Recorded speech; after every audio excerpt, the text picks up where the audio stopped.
with breaking updates now coming in.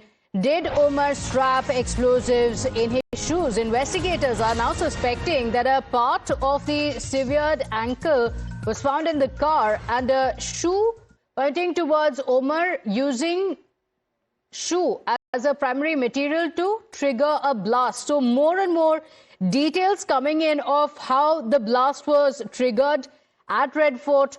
Umar was using shoe as the primary material to trigger a blast. NI on Sunday in a statement saying that Umar is a suicide bomber.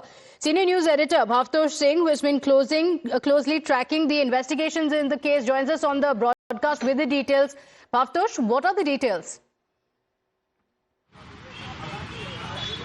Well, as far as the investigation goes, what the police as well as forensically examined spot has revealed is that they have found a severed ankle from the spot as well as a shoe. Now, it's being suspected that it could be possible that the accused in this case, Umar, could have planted the explosives in his leg or in his ankle and then subsequently tried to blast it. And this could have led to the unfortunate death of at least 13 individuals. Now, that is the preliminary finding that has been found in this case. Yesterday, when the NIA had issued a statement following the arrest of one of the accused in this case, they had said that they suspect Umar to be the alleged bomber, suicide bomber in this case. They have also said that they have forensically examined the car, not only the car that was used in the blast, but also the second car, which is still being forensically examined. That is a red Eco Sports car, and they suspect that these two cars could have been used by the accused to carry out serial blast in the capital, also in adjoining area.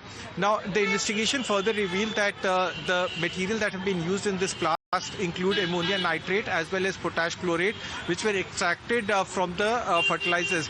Now, what agencies are suspecting is that the accused in this case had a very rudimentary knowledge as far as explosives are concerned. They had used the labs at Al Falah University to extract them, but the whole idea was to somehow first conceal the explosives and then subsequently use them in a crowded area. But Pratibha, having said that, these are initial investigation.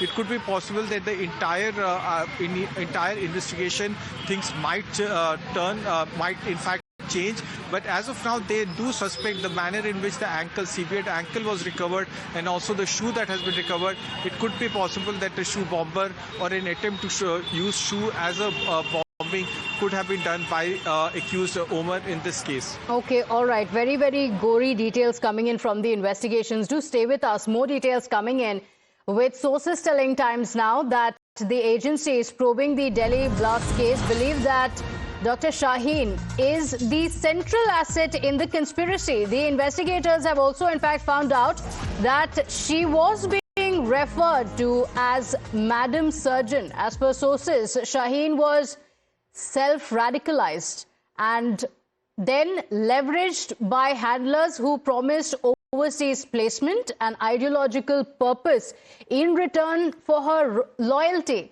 ATS, along with the other agencies, are also now trying to figure out the 6 cities that were on target. Adeeb also joins us on the broadcast with the details.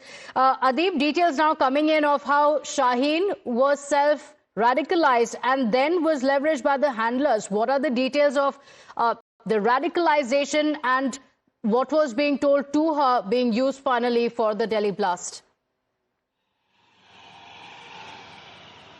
Well, Pratibha, see, in the preliminary investigation, the investigators found out that Dr. Shaheen and her younger brother, Dr. Pervez, they both were self-radicalized. And after the self-radicalization, they were lured by the Jaish-e-Mohammed modules and in this particular terror module. And Shaheen, as she was the only woman in this entire terror module, she was the only main conspirator, and she was the most trusted one among all the doctors. And she was the main conspirator and a key player in this entire terror module. In fact, the terror module and the people associated with them, they used to call Dr. Shaheen as Madam Surgeon. So this was the code name given to Dr. Shaheen.